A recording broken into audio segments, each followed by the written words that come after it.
আসসালামু আলাইকুম সবাইকে। আশা করি সবাই ভালো আছেন।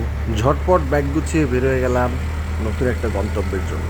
আসলে জায়গাটার কথা একটু সিক্রেট থাকুক, আমরা বাস স্টেশনে যাই, এরপর আমরা এটা নিয়ে আলোচনা করব। আলহামদুলিল্লাহ, বাস স্টেশনে পৌঁছে গেলাম। এখন তাহলে বলি কই যাচ্ছি। আজ আমরা বিশ্বের সবচেয়ে সুন্দর সমুদ্র সৈকত কক্সবাজারে যাচ্ছি। কক্সবাজার খুবই খুবই খুবই পছন্দের জায়গা আমার। আমি যখনই সময় পাই ব্যাগটা গুছিয়ে কক্সবাজারের জন্য রওনা দিয়ে দিই। এটা আমার প্রথম ব্লগ, সো আবার ভুল ভ্রান্তি হতে পারে, ক্ষমা সুন্দর দৃষ্টিতে দেখবেন। আমি সাধ্য মতন চেষ্টা করব সব ইনফরমেশন গ্যাদার করে আপনাদের দেওয়ার জন্য। এই বাসে করেই আমরা আজকে কক্সবাজার যাব। তো দেখা যাক কীরকম হয় এক্সপিরিয়েন্স। ধাক্কা ধুক্কা না খেলেই হয়, কারণ বাংলাদেশের বাস বলা যায় না কখন কী হয়। যদিও এটা অনেক দামি, গ্রিন লাইনের double decker bus. So hope for the good.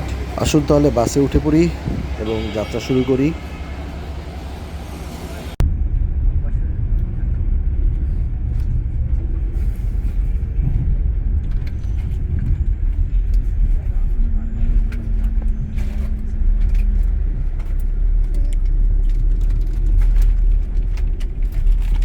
এই তো সুপারভাইজার সাহেব পানি নিয়ে এসে পড়ছে।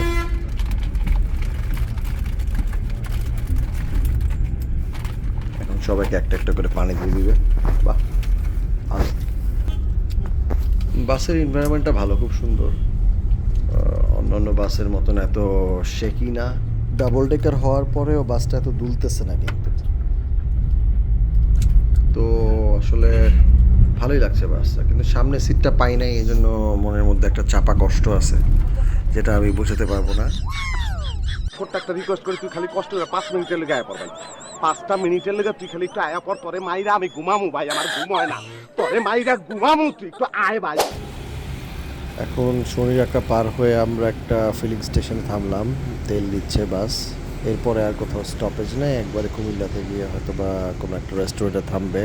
এরপর খাওয়া দাওয়া শেষে হয়তো আবার যাত্রা শুরু হয়ে যাবে। আর দূর থেকে বাসটা দেখতে সুন্দর লাগছে। আসলে এই বাসগুলা কমফোর্ট আছে, আমি এতক্ষণে যা বুঝলাম অনেক কমফোর্ট। আপনি আপার ডেকে বসেন বা লোয়ার ডেকে বসেন, ভালোই কমফোর্ট। অনেক সময় আপনার ফিলই হবে না যে আপনি একটা বাসে করে যাচ্ছেন, মনে হবে যে বিমানে যাচ্ছেন। আসলে এই ধরনের বাস বাংলাদেশে আরও দরকার। আমি স্লিপার বাসেও ট্রাভেল করছি, কিন্তু স্লিপার বাসে প্রচণ্ড পরিমাণে ঝাঁকুনি খেতে হবে, ওই ধরনের কোনো আরাম আমি পাই নাই। উল্টা আমার সারাটা রাতের ঘুম হারাম হয়ে গেছে। তো এখন আমরা হাইওয়ে ইনে পৌঁছে গেছি, আমাদের যাত্রা বিরতি এখানেই। এখানে খাওয়া দাওয়া করব। আর আমার প্রচণ্ড খিদা লাগছে, মানে বইলা বুঝাতে পারবো না কি ধরনের খিদা, কারণ আমি বাসা থেকে খেয়ে বের হই নাই। তো এখন এখানে ভাত খাবো একদম টাটকা টাটকা গরুর মাংস দিয়ে। গরুর মাংস খুবই প্রিয়, সো গরুর মাংস প্রতিবেলা, গরুর মাংস না হইলে আমার ভাল লাগে না। গরুর মাংস ইজ দ্য বেস্ট। একটু কোলেস্ট্রল হাই হয়ে যাবে, একটু হার্টের সমস্যা হবে, এটা তো হওয়ারই হবে, ঠিক না? সো খেয়ে মরা উচিত, না খেয়ে মরার থেকে খেয়ে মরা উচিত।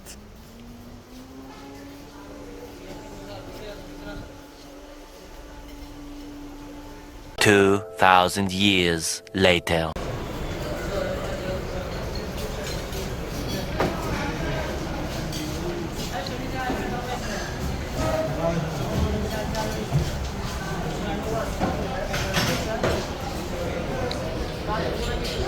গরুর মাংস তো ভালোই। যাত্রা বিরতিটা কীরকম ভাবে যাই না, মাত্র 20 মিনিটের যাত্রা বিরতি। খুবই ভালো হয়েছে, ভাজিটাও ভালো। মাংস শক্ত মনে হচ্ছে, হ্যাঁ মাংসটা শক্ত মনে হচ্ছে না এখন ভাই? একটু দিকে শুনবেন তো, আমার থেকে নিবি। মাংস অনেক শক্ত লাগতেছে, মাংসগুলো আপনাকে বদলায় না। ও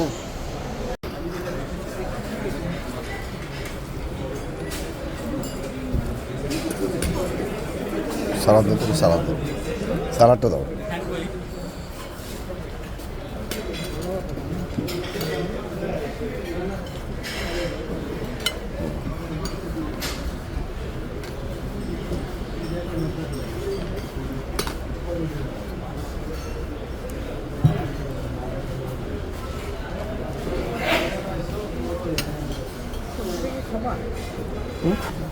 চিকেনটা আছে, চিকেনটা মোটামুটি ভালো।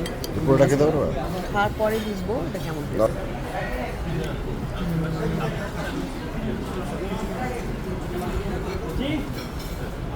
বাঙালিরা আমরা যদি ডাল ভাত না খাই তাহলে তো আমাদের আসলে পেটের মধ্যে কিছু খাইছি তার একটা মনেই হবে না।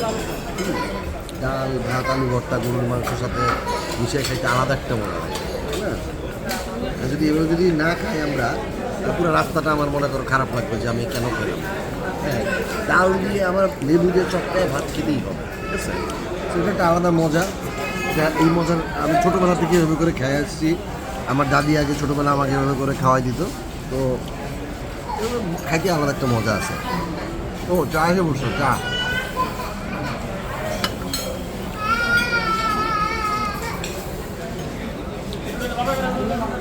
আসলে আমার বাড়ি কুমিল্লা, তো কুমিল্লার প্রতি আলাদা একটা টান আমার রয়ে গেছে সবসময় সারা জীবনে। কিন্তু কোনোদিনও ওভাবে যাই নাই আমার গ্রামের বাড়ি, বাট কুমিল্লা আমার নিজের বাড়ি, তো এখানে আমার আলাদা ভালোবাসার টানটা কাজ করে। তো এখন আমাদের খাওয়া দাওয়া শেষ করে আমরা বাসের দিকে যাচ্ছি।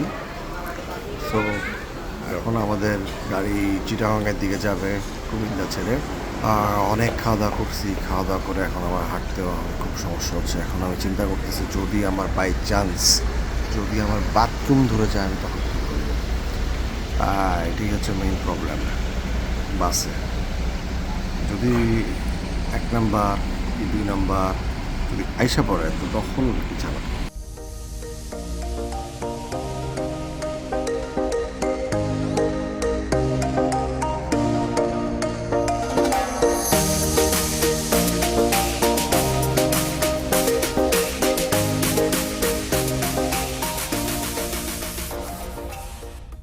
তো বাসে উঠে সেই একটা ঘুম দিলাম, দিয়ে উঠলাম। উঠে দেখি বাস ফজরের নামাজের জন্য বিরতি দিয়েছে পটিয়াতে। তো নেমে নামাজটা আদায় করে নিলাম। এখন ওয়েট করতেছি বাকি সবার জন্য, সবাই আসলে এরপর আমরা রওনা দিব আবার আমাদের গন্তব্যে।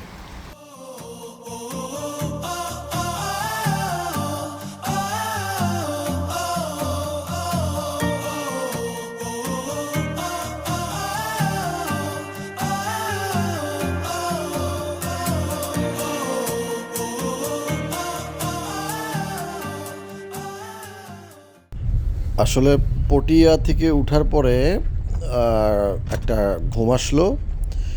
সেই ঘুমে একটানা ঘুমাইতে ঘুমাইতে ঘুমাইতে ঘুমাইতে এই যে এখন কক্সবাজারের মোটামুটি কাছেই এসে পড়ছি আমরা, 4 সিজন হোটেলের সামনে। এখন আমরা খাওয়া দাওয়া করে এখান থেকে বের হয়ে গেলাম। আমরা এখন ডাইরেক্ট চলে যাব সমুদ্র নগরী কক্সবাজার।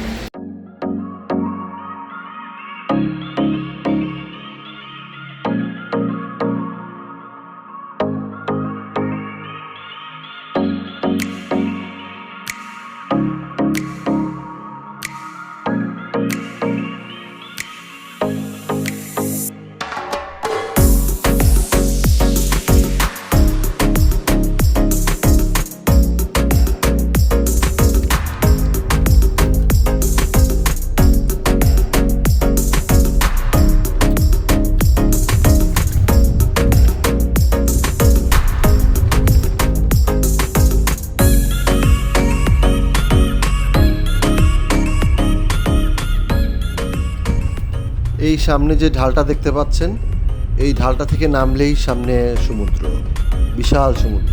তো সামনে আছে ডলফিন মোড়। এই ডলফিন মোড় থেকেই সব বাস থেমে যায়, এখানে এসে যাত্রীদেরকে সবাইকে নামিয়ে দেয়। এখান থেকেই আপনাদের যার যার হোটেলে সবাই চলে যায়, কারণ কক্সবাজারের ভিতরে এখন আর বড় বড় বাস ঢুকতে দেওয়া হয় না। যেহেতু এই ডলফিন মোড়ের পরে আর কোনো গাড়ি যায় না, এখানে নামার সাথে সাথেই আপনি নানা ধরনের টমটম, রিক্সা, তারপরে সিএনজি, যা যা দরকার, আপনার ভ্যান যদি দরকার হয় ভ্যানও পেয়ে যাবেন এখানে। আর যদি আপনি হোটেল আগে থেকেই বুক করে আসেন তাহলে হোটেলের গাড়ি আপনাকে এখানে আসবে পিক আপ করতে। এখান থেকে আপনি সহজেই আপনার হোটেলে চলে যেতে পারবেন। তো আশা করি আমাদের এই ভিডিও আপনাদের ভালো লেগেছে। ইনশাল্লাহ নতুন ভিডিও নিয়ে আসছি সামনে। কক্সবাজারের কিছু কিছু সুন্দর জায়গা আছে, কিছু কিছু লুকায়িত সৌন্দর্য আছে, সেটি আপনাদের সাথে শেয়ার করব সামনে। দয়া করে আমাদের সাথেই থাকবেন এবং আমাদের চ্যানেলটিকে সাবস্ক্রাইব করবেন এবং পাশে থাকা বেল বাটনটি ক্লিক করে দিবেন। সবাই ভালো থাকবেন, সুস্থ থাকবেন। ধন্যবাদ সবাইকে।